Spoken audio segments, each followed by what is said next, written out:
So meron akong ibabahagi ngayon na makakatulong sa ating mga runners, mga tumatakbo na, nasa running era na nila.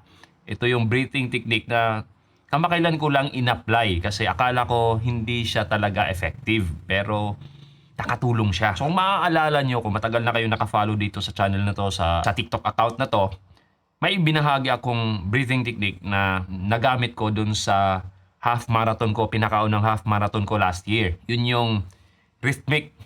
Bale, every fourth step, yun yung exhale ko.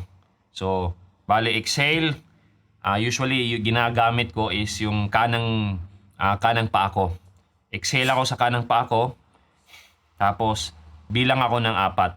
1, 2, 3, tapos 4, exhale ulit. Tapos inhale, 1, 2, 3, 4, exhale. So, ganun yung rhythm ng aking breathing nung tumakbo ako ng 21K or half marathon, which is naging effective naman. Talagang all throughout ng takbo ko, hindi ako gumamit ng bibig, kundi talagang ilong lang. So yun, nakatulong yun sa akin para masustain ko yung aim ko na mag sub 2 sa pinakaunang half marathon ko na nasalihan ko last year.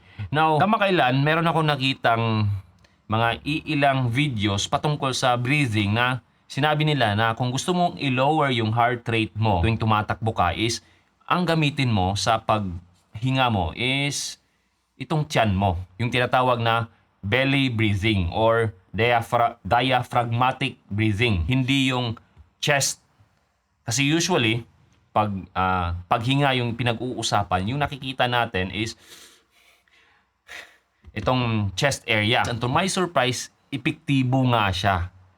So, ilang takbo ko na nagme-maintain ako ng zone 2, talagang na-maintain ko yung heart rate ko. Actually, nasa lower end pa ng zone 2 ko. Nag-a-average na ako ng around 7 plus na pacing. Pero yung average na heart rate ko, lower end pa ng zone 2. So talagang para sa akin nakatulong siya. So dahil epektibo siya, nag-search ako sa browser, sa internet, kung bakit ganon. Yung pinakaunang nakita kong rason is better oxygen exchange. So mas better, mas efficient yung ating oxygen exchange dahil sa belly breathing. Pangalawa, lower stress response. Kasi nga, sa belly breathing, parasympathetic nervous system ang naa-activate. So ito yung part ng ating nervous system na responsible sa rest and recover. So pagpapahinga natin. So mas relax talaga siya. In contrary sa fight or flight system. Yun yung nakikita natin sa mga emergencies. So talagang mataas yung heart rate natin pag ganun. Pero ito nga, parasympathetic response ang na-activate. Yung pangatlo, yung belly breathing, mas efficient siya kumpara sa chest. Ang chest breathing kasi na-activate niya yung accessory respiratory muscles na nagtatighten naman sa ating neck area, shoulders area, chest area, saka sa vocal cords na nag-a-activate naman ng fight or flight response. Yung sinabi ko kanina. So, mas mataas yung heart rate pag ganun.